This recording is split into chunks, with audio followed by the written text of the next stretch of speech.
Hello and welcome back to Dev Game Club, a weekly podcast in which two veteran game developers look at games from the past to discuss their relevance and impact today. I'm Brett Duville, and I'm joined as always by my co-host, the chief actor in my most terrifying nightmares, Tim Longo. What? Yeah, what is that? Oh, wait. This is what Blathers says. That was the Blathers. I was about to say it's a Blathers reference. About the saber-toothed tiger, which, of course, Blathers being an owl, a bird, and the saber-toothed tiger, of course, being a cat, is perfect. That's great. We're going to have a little bonus episode here about the new Animal Crossing, New Horizons, right? Yeah. Which takes the formula not into the woods, not into a city, not into the jungle, but to an island where somehow Tom Nook is still able to extort all sorts of improvements and costs from you. You are his labor to reap the resources of the islands and bend them to his needs. It's so... The whole vacation theme is so hilarious because... what you're doing on this supposed vacation, like I to get right into sort of how it starts, they're just so good at setting a tone and a sort of atmosphere, It feels very like vacation-y and you're going to Hawaii or something and it's, oh, this is so nice, and then it just right into owing money, doing chores, doing quests for people. And you're like, wait, I thought you can't stop and think about it too much because like, I thought. Well, it's also, I mean, that part of it is observational, right? Because all of your interface is now through your phone, which is probably the bane of human existence as far as vacations go. I mean, it's like, you're always like in this thing, you're always checking your phone. You go to Tom Nook to, I don't know, get some information about something, and he's like, oh, here, I'll send it to your phone, and you both characters pull out their phones and are like bloop bloop bloop looking at their phones. I've gotten more as time has gone on. I've gotten less and less fond of my phone. I mean, I still love to listen to podcasts or whatever, but I don't really use it for anything else. I barely use it as a phone. I get most of what I have here is a device which gets maybe an hour of phone calls a week at most, and several hours of podcasts a week, and nothing else. Like that's all my phone is for. But you also, I mean, you've been working from home for quite a long time. True. Now, that's true. So I think that for me, that changes things because I don't want to use it, but especially when I'm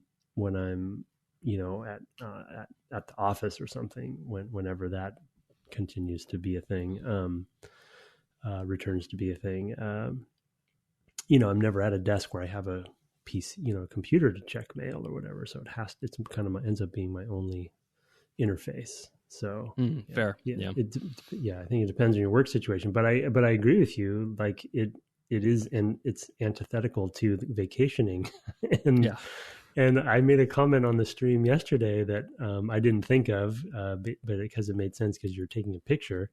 But we were sitting there just in a nice little tranquil moment, and you took your phone out, and I was like, "What the? Why did you take your phone out?" But you were taking a picture, so that was appropriate. But it could have been. Yeah, it's funny though, but because I don't see myself taking out my phone at that point.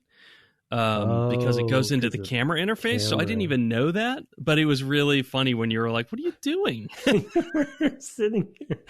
It's Jen gives me crap for the same thing where I was like, why are you looking at your phone right now at the dinner table or something? It's like, I really shouldn't be. That's terrible. Yeah. And then, and we're like, why? We're sitting at the fire I don't remember where we were, but, and you took your phone out and I was offended. But, as a side note, and I do want to spend a little bit of time talking about it, that is the same case in Pocket Camp. It's all phone-based that makes apps sense, as well. And the reason I want to talk about Pocket Camp as we've gotten a little bit further into New Horizons, the intriguing thing to me from a development standpoint that I'm interested now in is there's a lot of similarities between the two games in various ways that Now I'm kind of curious from a timing perspective because Pocket Camp is 2 years, maybe 2 years old. Sounds about right. And I believe all of the mobile games are co-developed, right? They're Nintendo games, but they're co-developed with DNA. I think that's the way the deal goes. But obviously, we know New Horizons has been, in development for a long time, and so I'm wondering if, sort of chicken or the egg, horse or the cart, whatever, where are some of these designs coming from Nintendo as they were working on New Horizons, but then given to DNA to implement, in a certain way because they're the final say on the mobile game too. Things like the way there's a design mode in which I don't think it was in New Leaf, but it might have been. I forget when things were introduced, but there's just certain similarities that, like seasonal events, or the way that some of these characters are showing up in the game are very similar to the rhythms that they have in the mobile game. And it's just kind of intriguing to me to think about sort of these being co-developed, Yeah. And then Pocket Camp, as any live mobile game would, has obviously evolved over time. And so, how much of that has been influenced back into New Horizons, because Animal Crossing has been a little bit notoriously criticized in the past for not having sort of any sort of live sort of element, if that's a good way to put it. We talked about it on the playing the core original game. All of their sort of quote unquote live things were built in because it was essentially a cooked product from the beginning, right? There's no updates. So a particular holiday was thought of from the beginning. But once you go through a year of that, the hardcore fans would be critical because they're like, well, I've done a year of this. The next year is going to be pretty much the same thing, and so there was no dynamism to it. And so they were criticized for that. And Pocket Camp essentially solves that, although it has all the mobile trappings that you really kind of don't want. And so they've said for New Horizons that that's going to change, and they've already shown that in a few different cases. And I think that's a good thing. I'm hopeful that New Horizons is sort of like the best of both worlds, where it's got a live feel to it, and things are kind of evolving, but I don't have to wait for cooldowns and buy currencies and stuff like that. Right. Yeah. I mean, I don't think you'll have to buy currencies, but there are implicitly cooldowns just in how much whatever that your town produces every day or whatever. So like every tree you can whack 3 times with an axe or something like that to produce different varieties of wood, or you can hit your axe against stones and things like that. I mean, those are effectively all cooldown mechanics still. They're just a lot more generous, and because they're not seeking to monetize that way, you probably, unless you're really an enthusiastic and dedicated player, I mean, if you're playing this casually an hour or so a day, you're not going to, I find that an hour flies by playing these games. For sure. And I don't really have trouble filling that time.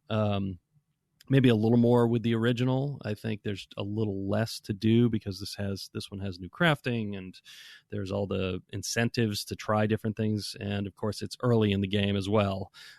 So a lot of things are still coming up, and you're trying to achieve certain goals to sort of fill out the abilities of the island. I actually found when I went back on the stream that one of the things one of the things that happens at the beginning of this game is there's a lot of analysis paralysis for me of like, well, you have to pick your island shape, and I don't know, right? I mean, there's four islands or something like that, and I'm looking at them and I'm like, I don't know what will make for, like, what are the frustrations going to be with these islands? Like, I don't, and there's rivers, and I'm already like, I don't know enough about this game yet to even know, like, but you can trust Nintendo to some degree, and I go, well, okay, I'll pick this one. I like how this one looks. That's great.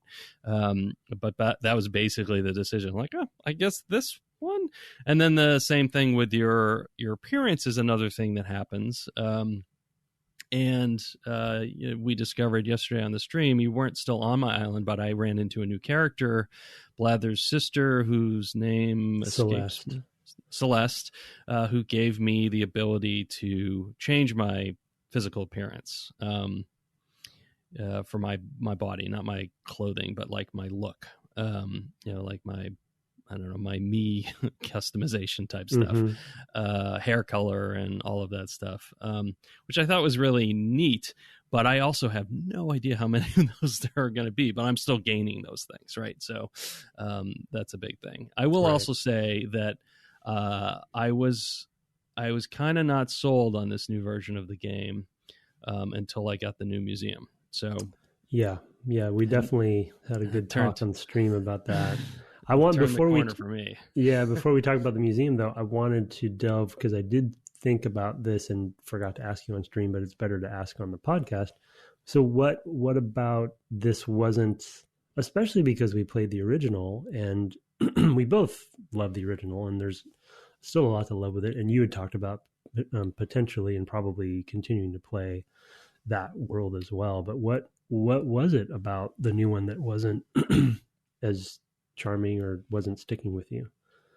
I think it's there's so many of the sort of shopping elements, buying elements. There's, but there's a house that you're buying, and then there's kind of there's, I guess, 2 store economies. Yeah. And then a lot of the charm of the slowness of it is gone because there's been a lot of quality of life improvements, but I actually not sure how I feel about them. Like to a certain degree, there's just a sort of dislike of the new, right? I was like, well, I like my old Animal Crossing, and I don't have a lot of slots in my inventory, and it doesn't I like that I send mail to the museum, and it comes back the next day. I don't like that I can only send 3, but that's fine. Whatever limitation that is. But it's stuff like that I kind of was running into, and just like, I don't, I'm not sure I like it. I'm not sure. Those 2 currency things was really weird. The Nook Miles, like, I know that there's a whole thing with going to the other islands with those things. There's a whole bunch of stuff with that. I definitely want to talk about Nook Miles. And I'm not crazy about the sort of direct incentivization of do these things, although I'm doing them, so it's working. So I don't know how I like feel the about quest that either. Kind of stuff, you mean? Well, the Nook Miles tracker thing in your phone. So there's an app that's like literally, hey, here's a bunch of things to do to figure out that you can do. On the one hand, they're essentially challenges, right? Or right, essentially in some challenge games. or something like that, right? Yeah. But the thing I liked about the original game is that you can discover those things. They're not tracked. They're not incentivized with some currency. They're just there for the pure delight of them. So I have the same worry that Chris Hecker voiced about achievements way back 10 years ago, whatever it was, 15 years ago, about how it's like, well, are we incentivizing people away from the actual inherently fun thing to the sort of extraneous reward or extrinsic reward, away from the intrinsic reward of doing things? And I do feel a little weird about that playing it. That I am chasing these extrinsic rewards. Like, I go and look at what my 5 double points activities are each day, and then I go do them. Yeah, like, you have daily quests. Yeah, exactly. It's a grind. I'm not sure that's what I want.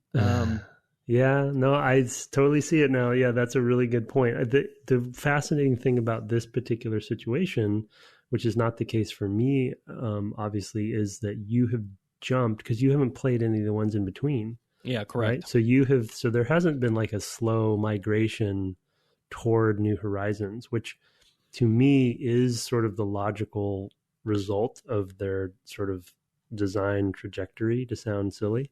You know what I mean? Like where they've been going, and also how other games have influenced them, and where the medium is at, and all this. You can kind of see why they're here. But you have leaped from the original to the most complicated and the most, grindy. And it totally makes sense to me. The best distillation on the previous episodes that I'm thinking of now as you're saying this, that boils it down for me, was our conversation about inventory and about how fruit doesn't stack. Right. And sort of the result, sort of design result, and not just design result, but like behavior result of what that means. And when you choose to stack, which from like a user interface and just usability perspective does make sense for that conversation to happen and for that change to happen. But to your point, it changes the way that the player is going to act. It changes the pace of the game, the rhythm of the game, the incentives, what you are wanting to do with your time, etc. How you would plant your trees, how many trees you would plant. There's all sorts of stuff. And right. You see it in this game, right? Where you're just like, I'm just collecting fruit like a madman. I don't, because I just got so many slots and they stack in tens or whatever, In fact, I think I saw an article on somebody, because apparently there's a lot of hacking going on in this game now too.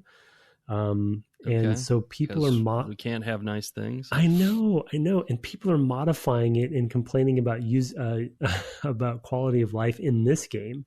And so I think they're doing things like making fruit stack to 100 or something, Oh my God. And it's like, well, okay, I get your very probably I'm generalizing, but American attitude of I want to have more, but I have no evidence that the person's American, but I'm just making that joke. But to your point, it like the repercussions of that, you don't think through. It's like, yeah, sometimes more is not better. But anyway, side note. But your point, there's almost like an innocence with the original that is so inviting. And it just completely kind of breaks down in this one in that way that I didn't anticipate. And it's complicated for me even more so because I'm playing Pocket Camp at the same time and bouncing back and forth. And I think I've said it in previous episodes, but just to restate it, the fascinating thing to me with Pocket Camp, taking out all the mobile shenanigans, which always obviously rub everyone the wrong way because it's got all of those really forced, monetization designs. It's about a 45-minute loop, and it's all you can do unless you're spending real money. And it feels like sort of like the boiled down Animal Crossing experience, not necessarily sterilized, but a little bit. And you're kind of in and out, and it's like, it kind of like scratches the itch for me, you know what I mean? Yeah. But in that most manipulative video game way. Yeah. While going to the original, like you said, was just so delightful because you're just, when you played it in a better way than I did, because I was kind of rushing, but you just kind of do what you want to do, and I definitely see and respect that now, even though it kind of snuck up on me. Like, with this one, or it snuck up on me over the years. I mean, because I've played all of them. You've played, so many of them. Yeah, it's funny. I don't know why I didn't play any of the intervening ones. I guess I just wasn't in a space where I was really paying attention. Of course, I knew my kids weren't really into it, so I also wasn't interested in doing that, and so it just didn't occur to me to get them. So I did just kind of miss all those intervening steps, and I'm trying to think if there's another series where I played something from long ago and then played one much more recently, and there probably isn't a good example since I was younger, going from like Ultima 4 to like 7 or something like that, which was a pretty big jump in terms of look and feel. Just as an example, and even then, that distance might be even less still than this in some ways. Maybe more storytelling, I guess, in the later one there, but more direct, more accessible storytelling, I should say, because of memory limitations. Anyway, I can't think of something necessarily analogous, but it is a big jump, but there's no point at which I don't go and say, oh yeah, that makes sense. Like I look at it and I'm like, oh yeah, I totally see how they they got to this, right? And yeah, so it's none of it is off-putting in that way. There's not a lot of times where I go, why would they do this? I know why they do that, those things. But at the same time, there's something charming about the older title that way. So, which I have in fact continued to play for an hour a day. So, oh, good, okay, yeah, we should set aside a few minutes to get an update there too. Then maybe at the end, but yeah, I feel like. Well, I mean, it's well known on the podcast that I'm a big MMO fan, and not being naive about some of the reasons why, because I'm such a we talk completionist and achievement centric, and and kind of the grind of that, it really pushes my buttons, and but it's not lost on me what the game is doing to achieve that, to solicit that from me. And like I said, like having some of that creeping into, to your point about Chris Hecker's point about achievements in general, and just having incentives change. If, for instance, I wonder if the original game were to come out today, separate from, say, imagine the sequels obviously don't exist, and it comes out today as is, what gamers would do with it. And if there's anything really that, like in the indie game space, I feel like there's sort of, for lack of a better term, sort of more ambient kind of games coming out that are well received, and not necessarily forgiven, but like accepted as a certain type of thing, and not trying to do the typical game grind thing, like treadmill, right. Something like a Stardew Valley or something like that. Yeah, exactly. Yeah, more akin to. I mean, that's more in the sort of Harvest Moon sort of style thing, but it doesn't. There's some equivalence there in terms of what it's trying to do. Of course, there's also like this 2D, 3D divide and things like that that change things too. But I mean, I'm not super dialed into the indie games. There are so many. To be honest, it's hard to. And so few get surfaced to me, especially now that I'm not on, I haven't been on Twitter for a few months. I have no, I am reminded of the visibility problem. If it's not mentioned on a couple of podcasts that I haven't been listening to as much because I never leave the house, it's hard to know how I'm going to hear about these things. It's a weird time from all of that standpoint, but. Yeah, it's more of I'm sure there are. I'm hard put to come up with a good one because I just don't have the visibility into it right now. Yeah, no, me too. And I am generalizing. I'm more saying that I feel like the only safe space to do more ambient games like the original is now kind of in the indie space. And I'm generalizing, but versus, a big game like the new Animal Crossing come out kind of needed additional treadmill kind of things in it for the modern player because that's what's expected, and I'm more of just like bemoaning that and kind of missing that big games, and there was a little bit of the discourse around Death Stranding, right, is sort of a similar, not obviously there are some ambient aspects to the game that are surprising, especially in the beginning. I haven't finished it, but I played a good chunk of the beginning, so I know what people are talking about. And the reason I'm bringing up is, a lot of people describe that game as a AAA indie game, because it's got the budget, and it's got the high quality, but it's just pretty ballsy and bold what they're trying to do with it. It's the kind of ideas that only kind of end up in indie games these days, at least in the gameplay side of it. I won't talk about the story stuff. And it's just sort of sad, I guess, and Nook Miles, bringing it back to New Horizon for me, Nook Miles is you kind of already mentioned it with the daily challenges and stuff, but just the Nook Miles punch card thing in general, that's the the perfect example of what we're talking about, because that's basically making everything you do, giving you credit for everything you do, and as soon as you do that, you've basically blown the whole tranquil game thing out of the water in a way. Yeah, absolutely. I mean, like I said, and tying back to that original topic of, having the phone on vacation, I'm finding that so often when I do things, I get the notification of it's something I'm done that's new, say, and suddenly I'm like looking at my phone.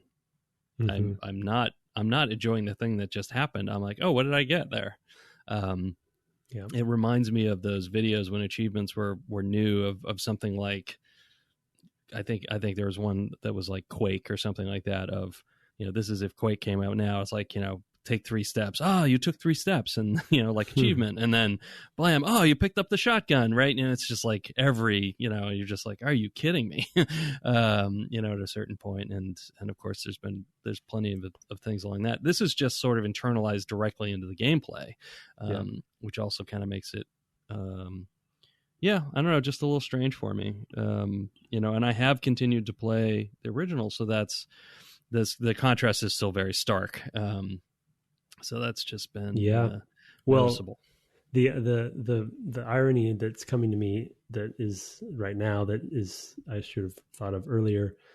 I was trying to make a little bit of a point, early in the series about how I think there's some evidence that the original Animal Crossing had an influence on some mobile game stuff, in the future, right? And I think the fruit is, as you pointed out earlier, the fruit is a good example of that, right? Where it's a built-in cooldown that's rationalized in the world, and you don't question, right? But you also can't do anything about it.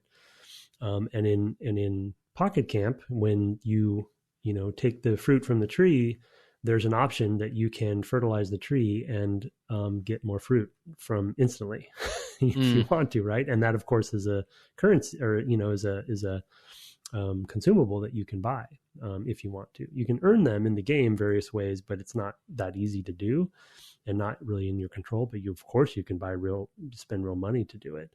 And so, there's this weird full circle where if that thesis of the original Animal Crossing, kind of introducing some of those daily sort of grindy, experiences into the game and then monetizing them, if that's true, then you have, in a way, you could say mobile games have now influenced New Horizons in some weird ways, with especially the Nook Miles system. And it's come full circle where now it's like it's ruined itself in a way, right? Through this weird filter of such a crazy industry at this point, because it's so multifaceted. It's just and because it's one of the few series of this kind that has been going on throughout all of this turmoil in the industry, just different business models and blah, blah, blah. It's so funny because it is kind of a case study, right? Because you can see it, especially in your case, because you've only played the bookends. Yeah. You can kind of use it as a case study to see how things have really morphed. And a lot of players who've been playing this whole time, like myself, don't even think about it. Because it's sort of, it's like I said, it's snuck up on us. Yeah, I mean, I definitely feel that from time to time with the cast in general. That there are, I don't know, I'm hard pressed to think of an example off the top of my head, but just games that are more difficult, that just are not as approachable, that you rub up against, not really knowing what to do, and having a hard time. Sometimes they're just technical limitations of the fidelity isn't there or whatever. Sometimes it's, game design's philosophies have changed.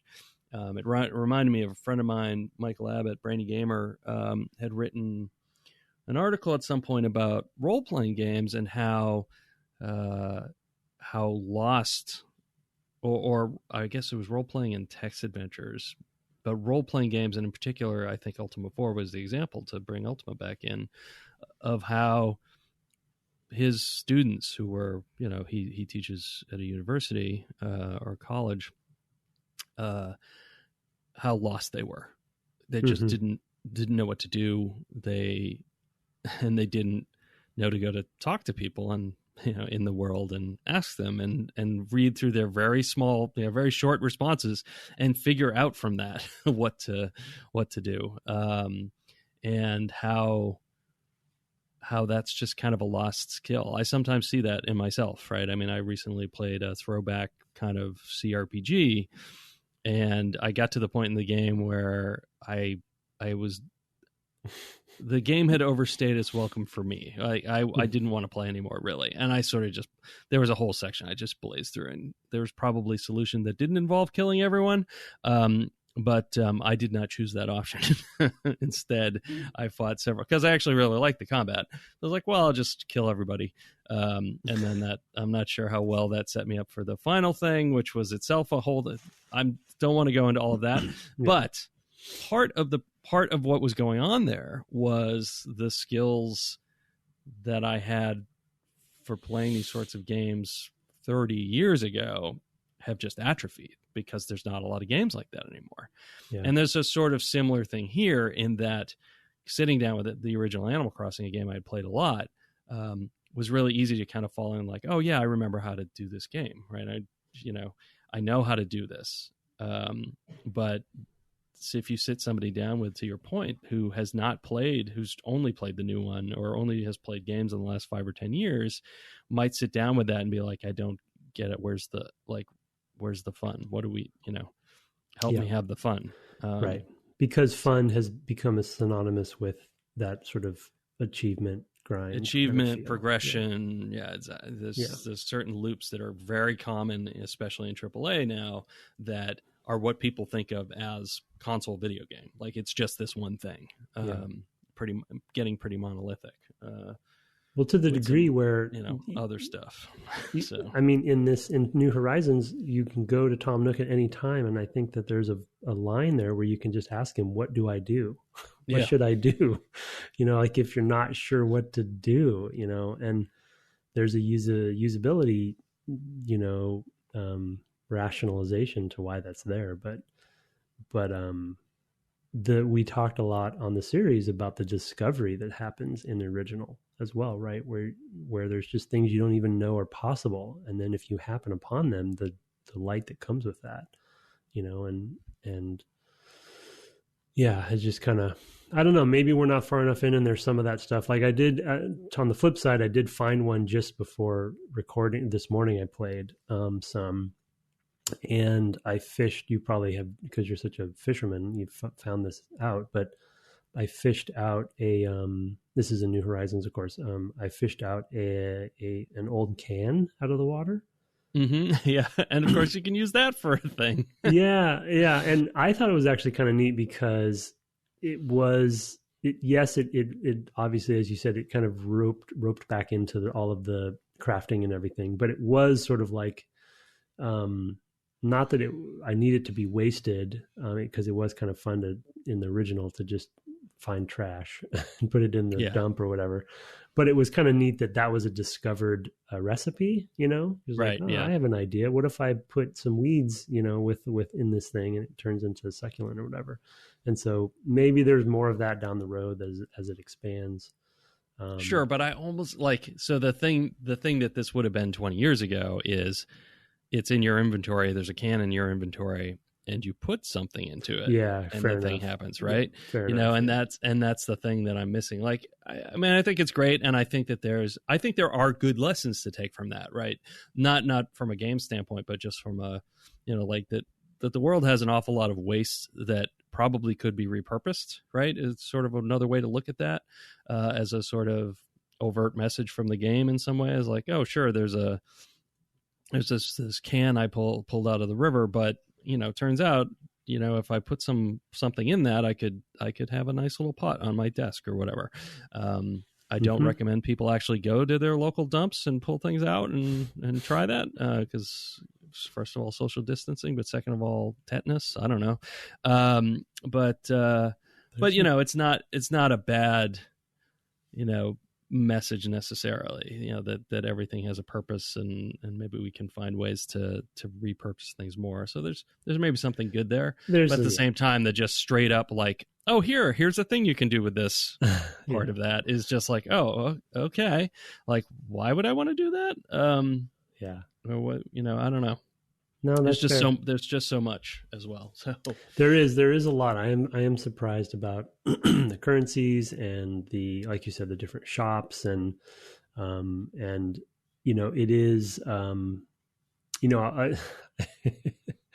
because I can always bring everything back to WoW if I try hard enough. You probably saw you don't even try that hard. Let's be honest.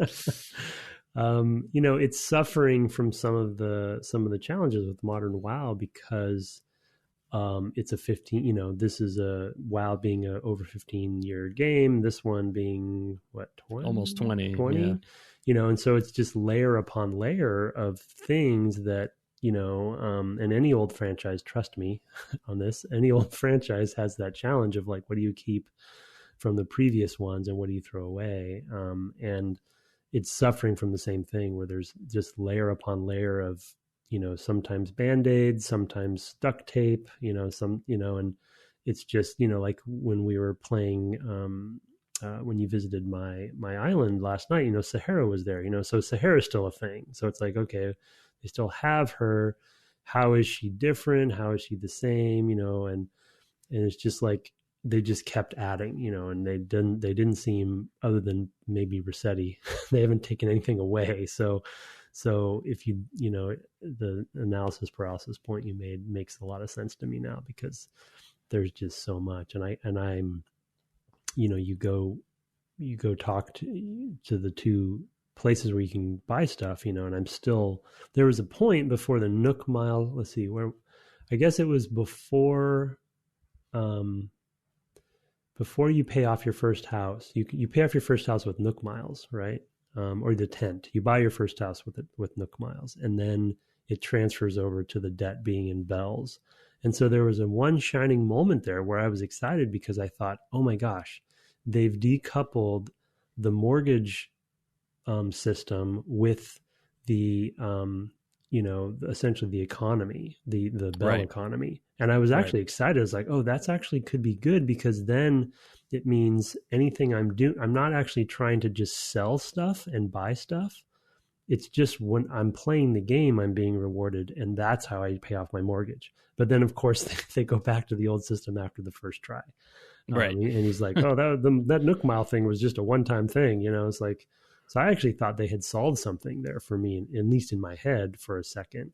But then it turns out, no, it's just two different economies. And one is just tracking your every moment. It has nothing to do with your mortgage. So yeah, it's just a little much. You're really quick, and I don't want to get into this now, but I do want to mention your point about Brainy Gamer's article. Yes. I just had a very similar experience with that playing EverQuest. And I know I wanted to talk about it on the podcast at some point, but it'll take too long for now, maybe in a future episode.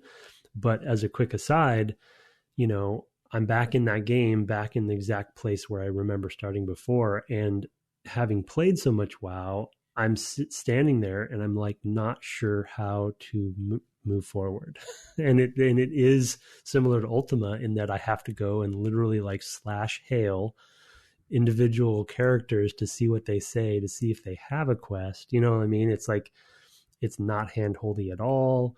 It's very overwhelming. The UI is crazy. And I remember all this stuff coming back to it years later, vaguely, but just how different it is from, what you could say the most boiled down version of an MMO in WoW is. It was so funny because I like his students, I felt lost. I really was like, oof, I played a lot of this game and I'm not actually sure what to do right now. It's just a very weird experience. Yeah, it's funny that we don't run into that more in the cast. I think in a lot of cases it's because we've played the games before, and so we remember, or we played games like them, and so we kind of can remember what that was like. But that's a case where you played a lot of EverQuest, and it's funny that you had that problem. Yeah, I couldn't even figure out how to open up my backpack. Hitman 2 is the one I can think of that I was like, oh yeah, I'm kind of lost. Like, because there was so much, because the graphics weren't really able to communicate stealth as well, like when you were visible or not, or whatever, things like that.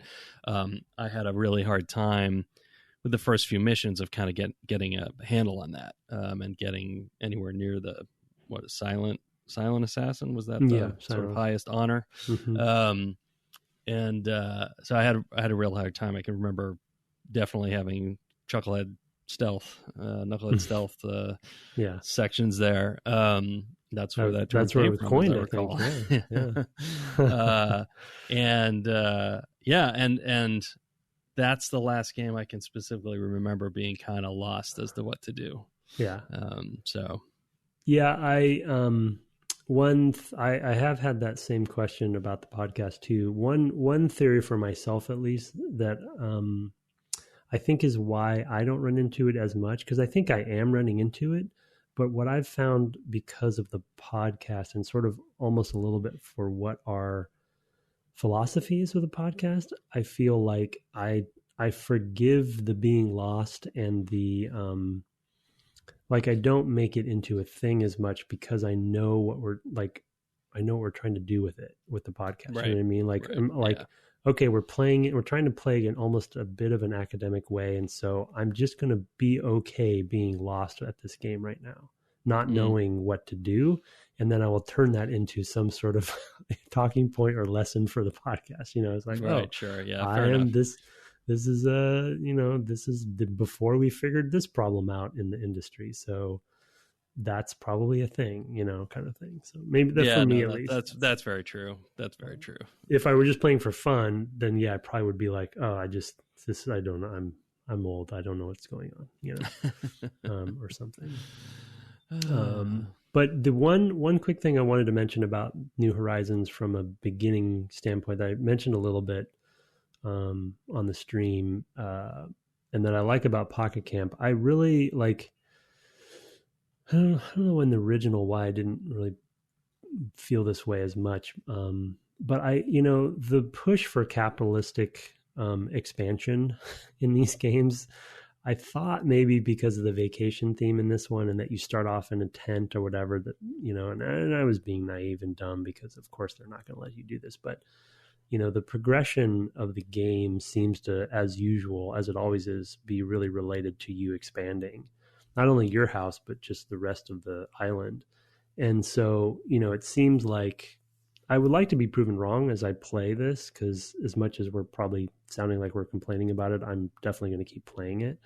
So maybe I'm proven wrong later, but I want my island to stay kind of rustic and vacation-y and camping like, and I feel like so much of it is really focused on expanding into basically a town or a city, over time. And it's going to basically obliterate like certain things, like the storage, like if I were to just stay in a tent, I wouldn't be able to do lots of things in the game. I guess I could have technically done that. That would be a weird, in retrospect, maybe that'd be a weird way to play the game. It would be a weird way, but I guess you could. But you kind of have to know that. You have to know that that's what you want to do, because they definitely, the museum very quickly becomes an enormous building from a tent, and so I'm a little bummed about that. I want it to be a little bit more flexible, but it's not a game about that. So Yeah, no, I mean, I'll probably continue to play it a little while at least. I certainly have not really even scratched the surface. I'm more interested in, as I was with the original, this kind of second visit, with what the systems are and the experiences in it, more than I am any of the acquisition loops. I really don't care about any of that stuff. there's been times where it's like I go get the Nook Miles for the day, and it's like you have to buy some number of bells worth of stuff, and I literally buy the same thing like 3 or 4 times because it's the most expensive, and then I just sell them back and just take the huge loss.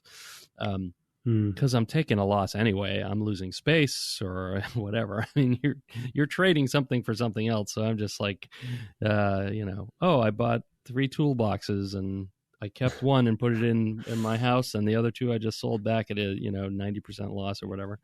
Wow, so I'm still not boiled this down. I'm still not interested in that part of it, right? Yeah. I just like. That's happening with the old game. I got a bunch of furniture today because I talked to a bunch of animals. Because update, I had an animal leave, not from the jumping around in time, but just literally because I think I hadn't talked to the animal in a while.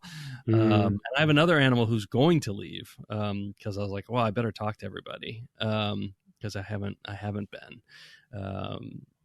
Mostly because I was sort of trying to do get everything done in an hour, and I would visit the same few animals for whatever reason. I guess they were just on the paths I tended to take, and of course because of my ongoing love affair with Bertha.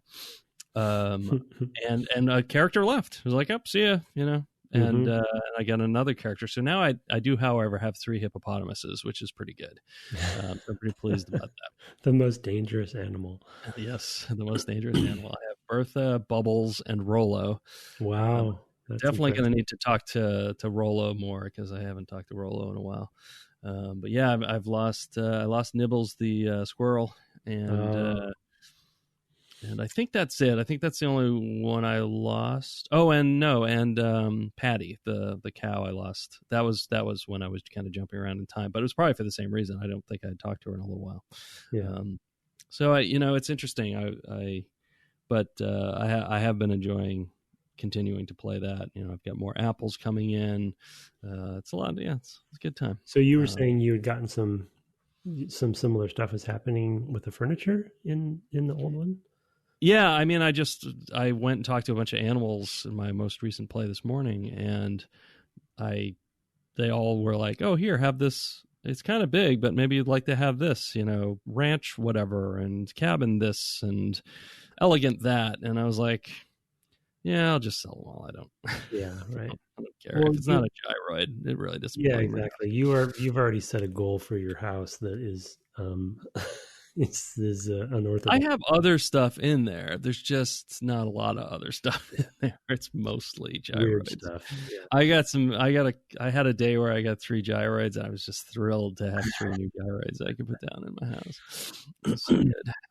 But yeah, so I'm doing the same thing in both in that way. I mean, all that stuff I guess is available through whatever. There must be a catalog type mechanism in New Horizons as well. I haven't really dug into that because again, I don't really care. Yeah, that's a good question. I haven't found that either. But it might be coming later. Yeah, there is a lot of there's kind of even more. Well, I don't know. There's just more what we were calling animalization of mechanics. Putting in an animal who does the thing for you. So being able to change my physical appearance turns out to have been something Celeste gives me, and that was just a good moment of like, of course they did that. Of course they did. Yeah. Because that's what they do. But I do really love just how beautiful it looks, and it is really fun just to spend time in it because it is so lovely. Just walking around and fishing all over the place I just enjoy that just in and of itself as an activity. And like, I don't need that to turn into anything. That can just be that. And I'm perfectly fine with it. Yeah. So that's fun for me too. Become an expert in it for sure. Clearly. Yeah. And I think that's what they would want anyway, right? As much as they've put these things in that expose player behaviors too starkly to us, as we're talking about, I think their goal is always just do what you want to do. It's really, if you want to fish, like you're big into fishing. I love catching bugs. That tends, for whatever reason, that tends to be what I do the most, or I like to do the most, especially when I get a new bug. I'm really excited. maybe, I don't know, maybe it's because I'm a vegetarian. I don't know why. And I hate bugs. No, but it's a good game for just giving that. And now they have the crafting, so maybe you're a crafter, which also Pocket Camp has crafting. And this game, no, I don't do the crafting. I've done the sort of required amount of crafting, or if it turns up on my Nook Miles bonuses or whatever for the day, I will craft some things. Yeah. There's a lot of crafting that has to do with crafting your tools. So I do that. Yeah, sure. But that's just kind of required. It's like, in order to fish, I need to make fishing poles. But yeah, I don't know. It's fascinating. It's definitely fascinating. There are definitely things I like about it for sure. And like I said, I'll still play it. And it does feel like it's very interesting to play the old Animal Crossing and classic WoW, and then play modern WoW and this one, because there's a lot of correlation there for me.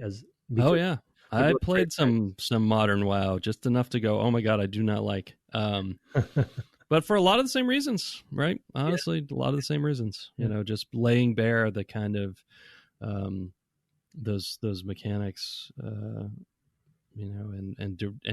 explicitly constantly pointing at me at the thing and robbing you of the sort of discovery of them. Has made the experiences pale a little bit. And so I don't know. Well, I hope we continue to get updates from Bullet, old school Bullet, yeah, future. I hope you keep playing that, because that'd be a cool evolution to see, especially if you do play over like a whole year or something. Yeah, I'm gonna keep playing for a little while anyway. We'll see how it goes. So cool. Well, Animal Crossing. Animal Crossing. That's a little chat about. I will say the music is amazing. It is fantastic. I mean, I like them in both, but boy, yeah, they really, they really full orchestral, like real, like just not orchestral, but just fully realized versions. Yeah, it's really lovely. Yeah. I mean, that's those sorts of improvements they do really, really well in general. So. And I did get a flea off of Jay today, which was hilarious. I don't think that was in the past. Maybe I missed it, but so you captured a flea with a net off of Jay, off of a person, off of an animal. Yep, Jay was coming over talking to me. There was what is Jay? Jay is a bird, blue jay. Okay, so it could be any. Oh, of course, could be any animal though, presumably. Potentially, yep. Okay. And I was talking to him, and there was this bug jumping around, and it makes obviously a unique sound. So you're like, bing, bing, bing. Bug. And then I was trying to figure out where it was, but then it kind of left with him, and so I was like, wait, is it on him? So then I went over to him again, and I saw it on his head. It was just this little bug jumping, and I said, oh, that's got to be a flea. But if you talk to him to his face, obviously, or if you press the A button to his face, you'll talk to him. So you have to sneak up behind him and hit him on the head with the net, and then you get a flea. And then, of course, the delightful thing is he talks about it afterwards. He's like, "Oh, of course, those are the things I really love. That's pretty great. That is pretty great." Said something like, "Oh my god, did I have a flea on me? Oh, I have to bathe more often." He was totally taken back and like totally embarrassed. And then now I have a unique collection for the museum. So there you go. You can bring that flea belongs in a museum. End up there again. The museum is incredible, though. The museum, actually, we didn't circle back to that. The museum is the point at which I went, okay, I could play this a little bit longer. Yeah, it's because going in there is it's fantastic. Yeah, I mean, I went and did the stamps and everything yesterday because of, I guess, this 2-week period is International Museum Day. I hope I don't miss that. I still period. Yeah, you've got a few more days. I think you have till this weekend. But yeah, when I first walked into that thing, and there was like a downstairs, and it reminded me. So if people want to go watch the stream, those will be up for the next month. But just going in there and seeing how well realized just the museum was a huge draw for me. Because it was a surprise and discovery, and it's just purely a hangout space, right? There's no they've streamlined a lot of the stuff I liked about the old one. Like every time you'd bring Blather something, he'd tell you about it whenever you'd complete a set or whatever. And here, because you can do multiple things at once, he'll just kind of take them all, and I guess you would have to ask him. I'm not sure. Maybe you'd have to give them to him individually to get the things that he says about things. Because I like that stuff. It's just like little facts about different critters or whatever. But yeah, it's just an absolutely beautiful space, and that definitely is in and of itself a delightful draw. I went and did the stamps and got 3 pieces of furniture that I don't remember at all already and sold. So I just in addition to the plaques, you got furniture? Maybe I got the plaques. No, I did. I got the plaques, and I actually hung them up. So those you got the plaques while I was there. So yeah, I saw them. That's right. That's what I got. I was like, I got 3 green things, but now you're right. I got those. Are cool. Yeah, those are neat. Those are neat. Yeah, I like those a lot. So yeah, because you don't want to have to wait a whole year for another. I know. I gotta get celebration. My built. Yeah, as I mentioned on previous episode, museum being probably my favorite part of the games over the whole series. This museum is just delighting me as far as how much time they put into it, and it's retained as its purpose of a museum versus some other sort of grinding mechanic. It's just you just go in there and look at stuff. It's lit well. It's got a bunch of different extra rooms that it's never had before. Yeah, it's very neat. Yep, habitats for all the bugs and fish. It's chef's kiss on the museum. All right, well, let's take a quick break. We'll come back and do a Brett's book recommendation and some feedback. Sounds good.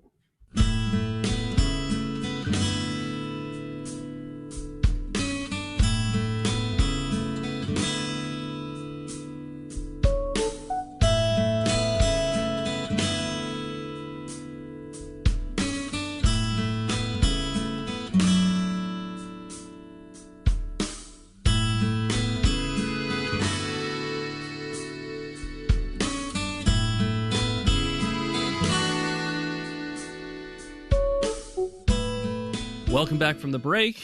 It is at the end of a series that I like to give a book recommendation, and I could not remember if I've given this one, so I'm going to give it anyway, and that is a book by Elizabeth Strout called Olive Kitteridge. And the reason why I picked this book is that although there's a titular character, it's really about this small town on the coast of Maine, sort of north of Portland, a ways north. It seems like it's kind of remote, and it takes place over a long time there, so it's not a direct analog, but it's just an interesting place where you get to know a lot of characters and how they come in and out of each other's lives. There's actually a sequel as well that came out in the last year or two called Olive Again. Olive herself is like the Olive in my game, kind of cantankerous, so that's kind of fun. But it's just sort of a lot of different sort of characters and their stories and how Olive shows up in every story at some point or another, sometimes very briefly, but so she's sort of like the player in these stories. But a lot of fun and a good book. I'd say sort of, mainstream or literary fiction, I guess you'd say. It's not fantasy or anything like that, so I don't really have any books about animal villages that I could recommend to you. But I did quite like Olive Kitteridge. She's a lot, though. Olive is she's quite a strong character. So, but I grew up in New England and New Hampshire, neighboring New Hampshire mostly, and so some recognizable characteristics there as well. So it spoke to me in particular. Anyway, nice. Let us move on. Yeah, that's the book recommendation this time. A small town for our small towns.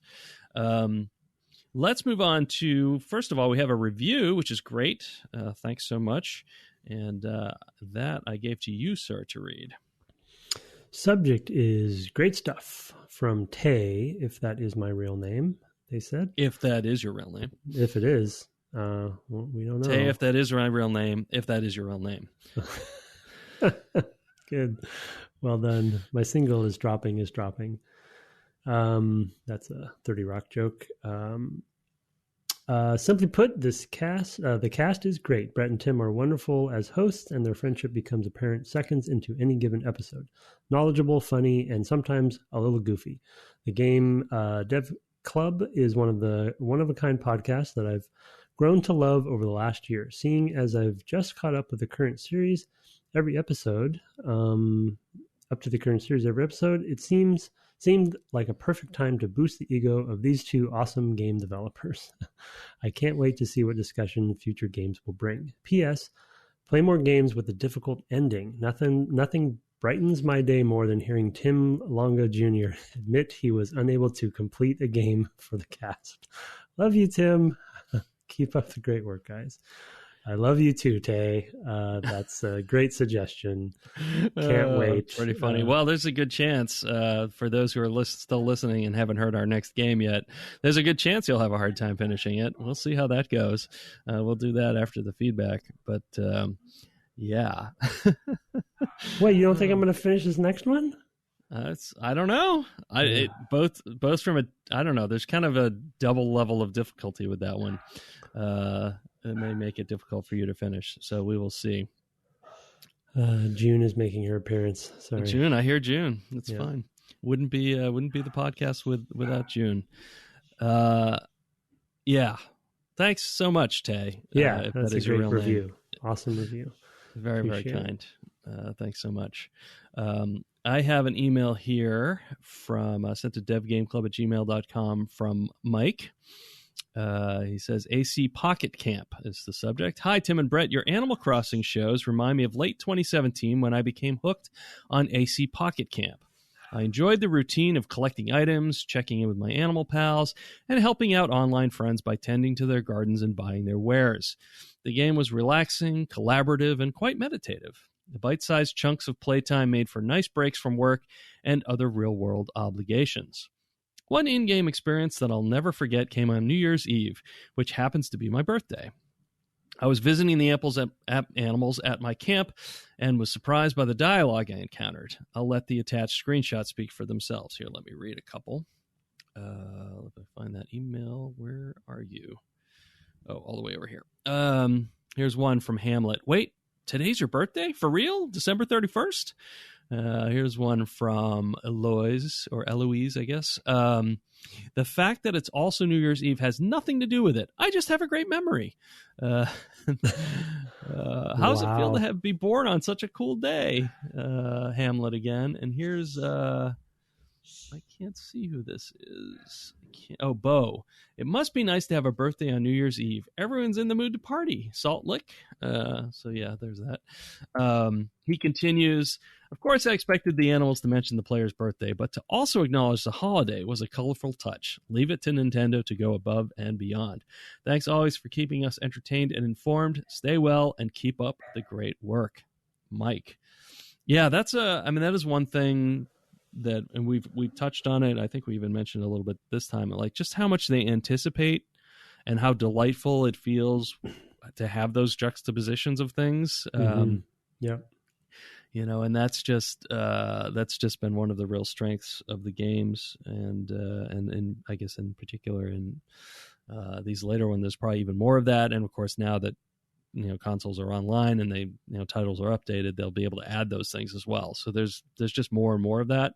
But it's something that not a lot of games do, and they really go the extra mile. So appreciate seeing those write-ups of, because I've got New Year's. I never put my real birthday in anything, so I've got New Year's Day as my birthday. So I look forward to that next New Year's Day. Yeah. It's I agree with Mike on. Yeah, as I said, I'm still playing Pocket Camp, and despite some of its, I've managed to not really spend. I might have spent a couple bucks here or there or something in the past, but I'm I don't use any of the monetization mechanics, and I still play it, and it's definitely a kind of a more methodical sort of therapeutic version of, because it's so distilled down, right? You're not really moving around a world in a contiguous way. You're going from kind of screen to screen, and there's a routine to it that I kind of like, you know. It's like it's not very far from a clicker in a way, you know, as far as like how you play it, but it's got the Animal Crossing trappings, and you're still decorating and crafting and getting sets and stuff. And I really, it's like I said, it's just a very, very boiled down version. And I still, I find the same joy in it that I think he does, even though it's not, exactly the same as the original. So. Yeah, and for those listening, a clicker, I guess, would be like cookie clicker. You mean just a sort of mindless, just keep pressing the button games, right? Yeah, because Universal Paperclips is a particularly good one that I quite enjoyed. Right? Yeah. The most boiled down video game design you can get that is now its own genre. It is. It's a whole thing. Cookie clicker, I think, was one of the first big ones, if not the first big one. But that might be the first. Yeah, cow clicker. Yeah. Anyway. Yeah. Look, if you don't know what a clicker is, it's a fun thing to look up. You should definitely. Yeah, for a moment, I was like, "Are we talking about Last of Us now?" Right. Yeah, because that game's coming out at some point soon, I assume, and I just like have it on the brain a little bit. That's the quote of the year: Animal Crossing Pocket Camp, like clickers from Last of Us. Last of Us. Whoa, where is he going with this? I know it's just kind of a clicker. I'm like, it's a zombie that's coming to eat your brain. Sort of. Yeah. Okay. Why don't you go ahead and take that next one? Yeah. Let's see. Yeah. Email here. New Horizons popularity and haters. Interesting. From Mike Baker. Hi, Mike. Oh, Mike. Wait. You want to, I don't know if baking's the right thing for Mike. You want to throw a mic on the range, is my opinion. Oh, okay. Great. Good. Is that a podcast joke? What is that?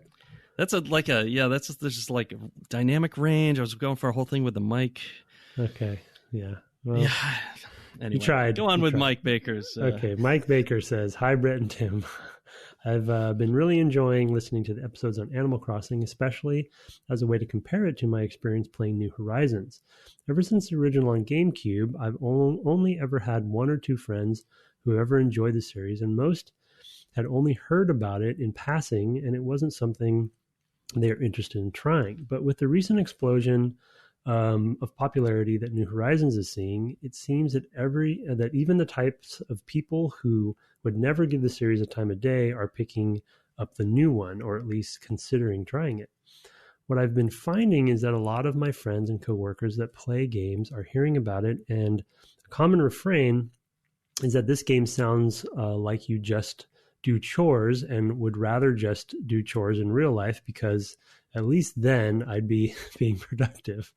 After hearing that from people enough times when trying to share stories from New Horizons and people asking how I could possibly like this game, I finally went on a tirade in Slack about how if you really break down a lot of games, it's a very simple loop. Instead of killing 3 rats by swinging my sword and turning in that quest for some gold, in this game, you shake a tree to pick up 3 fruits. Then you turn into Nook's Cranny. Oh, I didn't know that's what it was called. Nook's Cranny for some bells. Instead of stats going up, so you can swing your sword at bigger monsters, your bells go up, so you can live in bigger houses. Not new armor with the bigger numbers, new clothes to make your characters look how you like them. And clearly there are plenty of people, especially non-traditional gamers, who might prefer cute animals and furniture over burly swords and gun dudes. Anyway, it was just bothering me that people felt that the need to put down the game and those that play it, instead of just acknowledging that it doesn't sound like it's their cup of tea. My question is this: as veteran game developers and fans of the series, what would you say to people who see everyone talking about Animal Crossing lately and don't understand the appeal or think it's just doing chores in a video game? Have you run into these types over the years with other entries into the series? Thanks for taking the time to do what you guys do, and a late congrats on passing 200 episodes. Mike Baker. Yeah. I don't know that I've run into people who hate joy and fun at least in terms of video games, all that often. So I can't say I've ever specifically had to say, "Oh no, you're not giving it a fair shake," or anything like that. But actually, I think I would stress that aspect of it. It's not necessarily the activities you're doing; it's the coziness of it all. It's the feeling engendered by the whole experience, and not. It's got a lot less. It's not fraught, right? Is I guess what I would say, right? That sort of fight or flight versus tend and befriend distinction that I made as one of the points last episode. Yeah, that was a good one. Yeah, I mean, I think that's what I would push on people. It's not the activities themselves, which I think you're right to point out, Mike. There's repetition and loops in basically all video games. Especially this in New Horizons, as we talked about, right? Like it's more of a correlation to modern aggression games than it ever has been because of all these. Yeah, that's for sure. But, when I pick up a new fish and get a new pun about the fish, that's just a delightful little reward that just reinforces, like you never get that when you fight something, and you might get some loot, right? You're going to get something different for your reward, and here the reward is a chuckle. I mean, it's like playing an adventure game, like a LucasArts adventure game, or one of the Quest type games from Sierra, and just having lots of laughs along the way are the rewards more than I mean, all video games have a lot of chore in them. Almost all video games. Yeah, there's just a lot of that.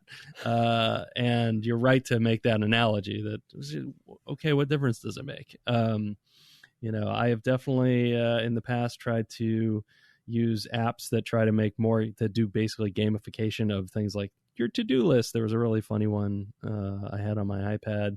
I forget what it was called, and if I can remember, I think it was called like To-Do Quest or Epic Win. That's what it was called. It was a to-do list manager and an RPG.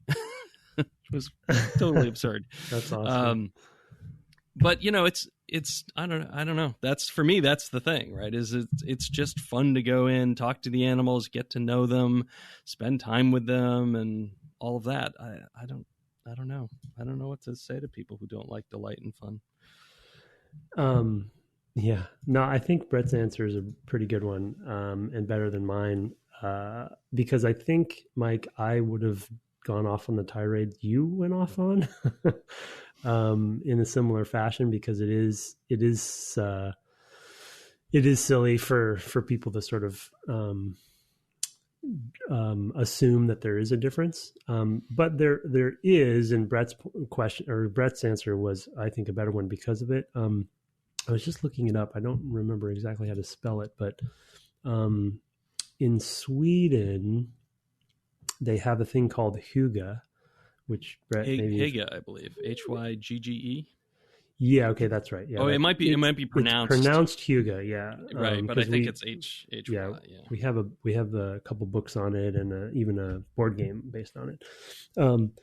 But yeah, that's the right spelling. I just couldn't remember it because it's not phonetic in its spelling, of course. But anyway, but it's sort of the art of that coziness feel. It means many things, and it's kind of a very philosophical sort of term. But as it turns out, almost every culture has an equivalent. And I was also trying to look up the Japanese. The Japanese have a similar word that means almost the same thing. The Danish have a similar. So anyway, look up the Japanese one.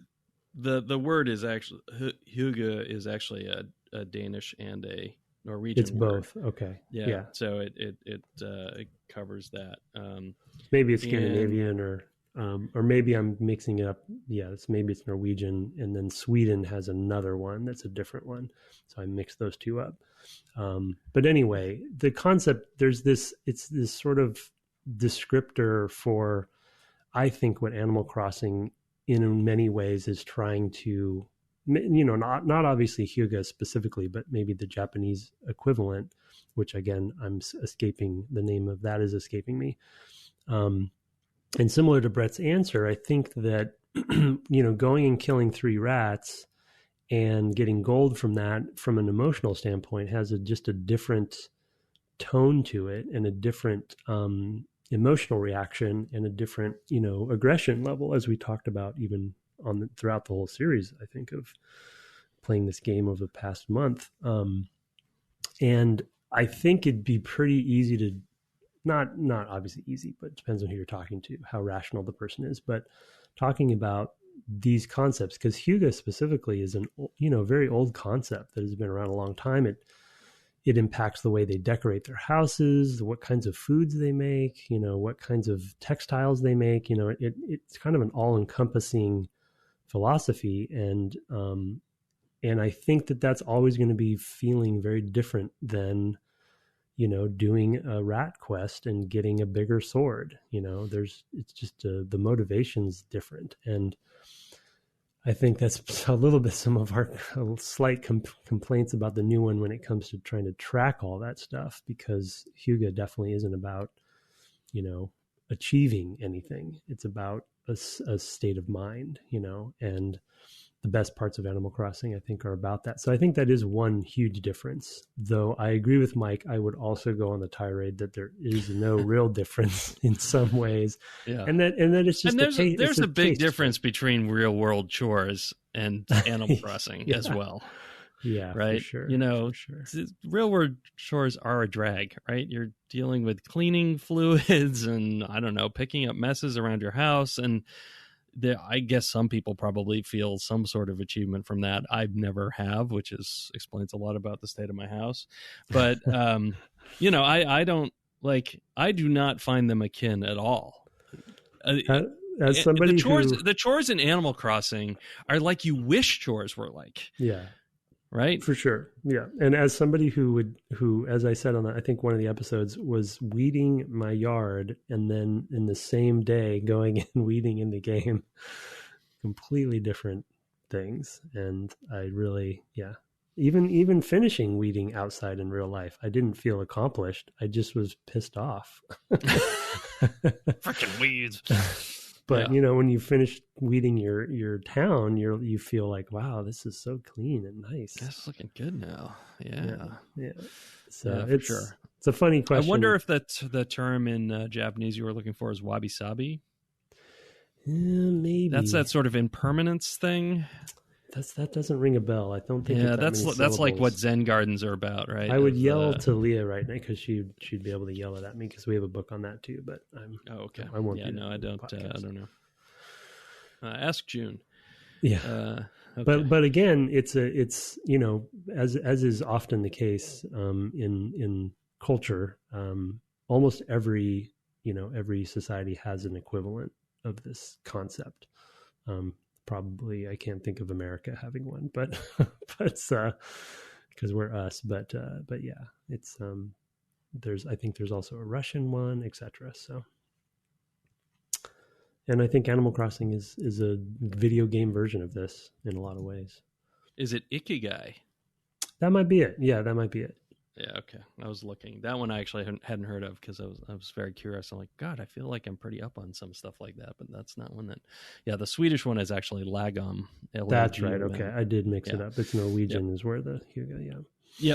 Yep. Norwegian and Danish. Okay, I will take the final email here from Edwin. The subject is next gen consoles. Hi all. I was wondering what your impressions of the next generation of consoles were overall, and more specifically, what you see as the single biggest improvement that will drive improvements to games themselves. For example, do you see it as the greater balance between CPU and GPU as enabling new AI experiences and world simulation? Or would you say that the increase in I/O, particularly on the PS5, will drive changes to the way games are designed and development processes work, or something else entirely, such as ray tracing? For example, the much-touted ability to remove long tunnels, elevators, and squeeze past the rock sequences benefits gameplay. But it also theoretically lessens the load on the programmers who no longer have to balance complicated streaming world data calculations with gameplay mechanics, e.g., for example, how fast can this horse run? And artists who have to design worlds that don't make sense intuitively but are forced to due to I/O limitations. Is this a realistic benefit, or would those concerns simply be replaced with something else? My understanding is that there will always be a bottleneck, as developers will push the hardware in all areas, no matter what theoretical benefits it has over the last generation. Perhaps this coming generation, it will simply be something like the amount of RAM rather than a slow hard drive, and we'll all be complaining about that in 2 years' time. Keep up the great work. This series on Animal Crossing has to be one of the best yet. As I get older, I realize I care more about the craft and construction of video games than the games themselves, and your podcast is a valuable resource into the thinking behind games and the experiences they offer. Edwin, thank you for that final note. I will say, I should ask you, as a designer, what are you looking forward to having your hands on with this next generation? I have the diplomatic answer, and then I have the snarky real answer. My diplomatic answer is, I think from a design perspective, I'm most excited about the loading situation changing, because it is something that is always felt like an artificial aspect of what we do. And it'd be nice to not have to worry about it. As idyllic as that actually sounds, because to his point, we probably will anyway, for various reasons. We'll find a reason. Trust us. My snarky answer is, it might be because I'm old and crusty, but I've come to a point in my game development time, I don't really care about new generations anymore, to be honest. Like, I guess maybe I've been through enough of them where it's just another set of specs, and to his point, we will find ways to fill those specs. We will do different things to, like, the Switch is not the super powerful thing, and it has some of the constraints that we've had in the past, but I'm excited about it for different reasons, or it's doing something else, like phones. For me, it's almost not even about the platform. It's just about what we choose to do with it, because you can do so many things in so many different ways. And this concept of what's the new bottleneck, or the new lack of a bottleneck that's coming with a new console, I've been wooed by it pretty much every generation, and we have these debates every generation. And from a game development standpoint, I feel like things don't really ever change that much. It's just all about what you're going to do with it, as a team and as a game, design. So that's my snarky, pessimistic old man. Yeah, I mean, I'm probably not that far off from you in that respect. I think that we don't tend to evolve game design as quickly as, in some ways, like, we don't tend to look at the hardware and go, here's a new thing. Like, especially with the sort of the power chasing consoles, it's like, well, they're really slick, cheap PCs mostly. Yeah. Right. I mean, so fundamentally, it's hard to get excited. It's been a while since I've been excited about a new generation. I guess it was PS2, really the only one that I've been in development for, or the first one rather I was in development for, because when the PS3 and I guess 360 were being announced, Nintendo was announcing the Wii, and I was on record of like, get me a dev kit for one of those. That is cool. That is doing something different at the time. I definitely remember thinking, man, that's really, what a great, interesting innovation. Totally different. Nothing like it before in consoles. And I was totally jazzed about that. And the other ones were like, oh, cool, these are faster. Man, that one looks hard to program for, right? I mean, fundamentally, I was like, oh, okay. Well, I mean, those I kind of get. I will say, though, that not even from a question of load times specifically, but I do think that there is a significant technological advance in knowing that you're going to have an SSD, because I think it's more than just than making load times faster, because like I said, design probably won't evolve so fast that we're suddenly making entirely different experiences. But what you can do in those experiences can change pretty significantly. For example, let's say you're basically in a space, similar space as you've built before. You could now be loading in as you rotate around and basically use the full memory in whatever direction you're looking, more or less, right? Because you can refill that memory so fast. If it takes you a second and a half to do a 180, then 2/2 of a room can take the full amount of memory. So the amount of detail can be just extraordinary. And that's just like off the top of my head. There are definitely going to be things that you can do knowing that you have an SSD, especially as Edwin points out on the PS5, that I just am not thinking of at the moment. Sure. Yeah. But I mean, sure. I mean, I think it's very possible that you could do a very, if you had a world simulation that kind of ticked along and was really, really large, you could imagine simulating in a lot of depth. Like you could imagine doing something like Dwarf Fortress levels of simulation on a much grander scale, because you can go through all of that memory. I mean, you could just load hundreds and hundreds of megs through memory every second. And you could be doing, like every minute you could basically simulate your whole world again, that's pretty extraordinary. Now, with all of that comes just the expense. It's like when I think about it, like, oh man, you could have 13.5 gig of assets basically, or whatever it is, say 13 gig of assets that you're looking at in one side of the room, and you turn around and there's another 13 gig of assets. And I think, boy, we sure are going to employ a lot of artists. Because to make, I mean, just the expense is staggering. It's staggering. It really is. When I think about and the thing is, I think about how gorgeous games are now, and I'm like, I mean, and I've been saying this since like the 360 and PS3 of like, yeah, I don't really need more looks better at this point. Like, I mean, when I got the 360, I think that was the first one I got that was HD. I was like, yeah, okay. I admit that looks pretty darn good. And just looking that good is kind of a feature. But we are, for me, and like you, I'm a crusty old guy. My eyesight, like I don't have a 4K TV. I'm not planning on getting a 4K. I mean, at some point I'll have to buy a TV because this one dies or something. But I will not be buying a 4K TV because I can actually see the difference between what I have and a 4K TV. I'll be buying a 4K TV only because I can only buy a 4K TV. There won't be 1080p TVs anymore. Yeah. I literally just can't. I can't tell the difference. I mean that literally. I also can't tell the difference between 30 and 60. I know there's a lot of people who can. And I'm not saying it's not a thing. It absolutely is a thing. I just can't. I have a 30 hertz brain. I can't see any faster than 30 hertz. Yeah, man, that's true. That's true. Yeah. So, I mean, it's just... So, yeah, as a developer, I do fear the further... It's the arms race, right? It's like the arms race concept is a clear and what it concept pushes people out. Yeah. Doesn't really, it doesn't really, there's not an end game, come for me to come at it from a completely different angle. And I've, as you've talked, I've rethought my answer a little bit.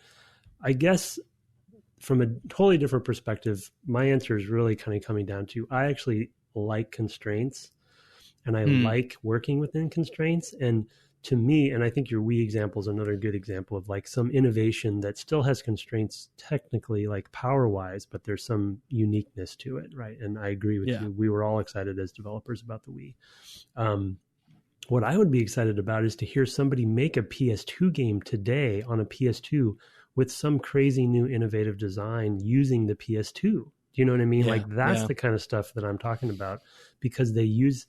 And we talked about it when we played Metal Gear Solid 1, right? That was doing something on the PS2 that seemed impossible in so many ways. PS1. Sorry, PS1, right? Yeah. And it's that kind of stuff. Or Pokemon, like on that Game Boy. Yep. Just like what you had to do and why the creatures are displayed the way they are and the four color and I mean, yada, yada. And just like having to slot in like, oh, they all work exactly this way. Like they all have to be laid out in memory this way, but you can have lots of them if you do it that way. Yeah. It's like, there's definitely, for me, those kind of constraints are really exciting, and we're getting less and less constrained. The constraints are now being kind of boring constraints, which are like, how much can I build?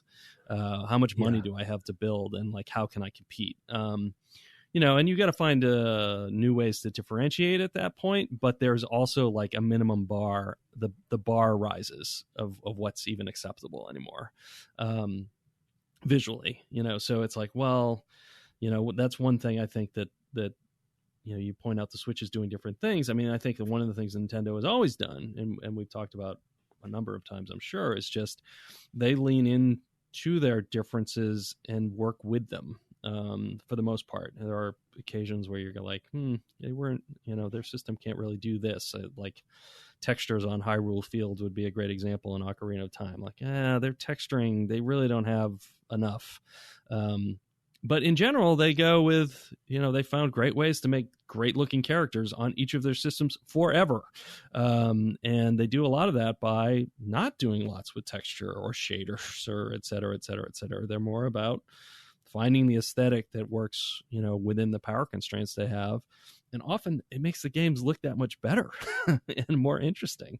I'm all about non-realistic rendering as well, generally. So maybe there's something coming in that regard as well.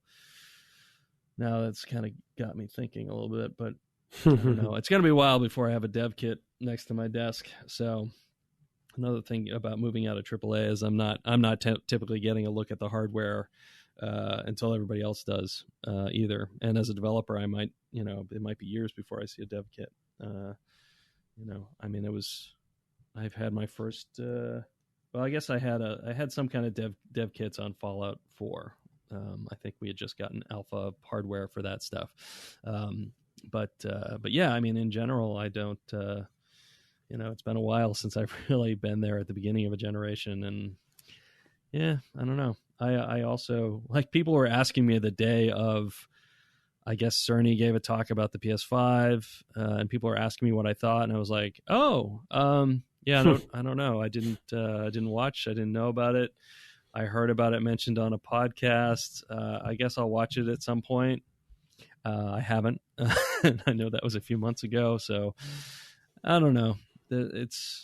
Yeah, I'm with you as far as that goes. Constraints are more exciting to some degree, right? And whenever I think about making tools for people, I think about what the constraints are that I'm giving them to work within, because you can do anything is sometimes a recipe for not doing anything. So yeah, danger. Yeah. It's good debate though. Good conversation about it. Yeah, for sure. Good question. I mean, as a player, I'll be like, sure, I'll get one of those. Absolutely. I'll play things at 60 and won't be able to tell the difference, but sure, whatever, it's going at 60. That's cool. Yeah. And as a player, I mean, I have a 4K monitor. I run things at 60 whenever I can. And I really do appreciate really good looking stuff. But I quickly jump into, like, The Witcher 3 is an example I always bring up, because it's a beautiful game, and especially when it came out, it was even more beautiful. But then, you know, when I play that game, I'd quickly jump into how are they doing certain things, because there's a lot of smoke and mirrors going on where they yes, it's a beautifully rendered and the art's great and they're clever, you know, with some of the stuff that they do, but there's certain things that are completely fake and there's no way they're doing them. So, you know, we like to deconstruct that and see what they're doing, because they had some constraint they hit to do an open world version of the game that had not been open world before. So, yeah. All right. Okay. Well, I guess that brings us to our next game, which is a game very close to your heart and to mine. I don't even really, I'm feeling weird trepidation about even announcing what we're playing next. It's a little game that came out in 2005, although the last both of us had seen of it was in 2004. Because what is that game, sir? Republic Commando. Star Wars Republic Commando. It is time for us to return to Geonosis at last. And I guess that's probably what we'll play. We'll play the first. I think this will be a 3-week game. This is a first for us, and probably an only. I don't expect we're going to go back and play Starfighter for the cast, because that did not cast a long shadow. That shadow ended with Jedi Starfighter, which, as far as I can tell, cast no shadow at all. Well, it's force powered though. Yeah. But no, I played those actually in the last decade, and they were fine. But yeah, we're gonna revisit Republic Commando, which is a game you have not played since it came out, correct? No, I think I played it once since it came out, but it wasn't. Oh, okay. It was still a long time ago, because it just turned 15, I think. It just turned 15 in April, February, something like that. March, whenever it came out. Whenever it came out. So it was weird. We'll talk about that a little bit, I'm sure, at some point on the cast. But it's going to be weird, like talking about the pillars and takeaways from a game we worked on. It's going to be strange. Brett suggested it, and I was surprised, to be honest. I was like, I didn't see that coming. When we talked about, he actually suggested before Animal Crossing, before I suggested Animal Crossing. And so, but it makes some sense. It seems like something we probably should do. We've always debated about how to address games we've worked on, and such. But I think of anything that we've worked on, especially both of us have worked on, this is probably something we should do for the podcast, though.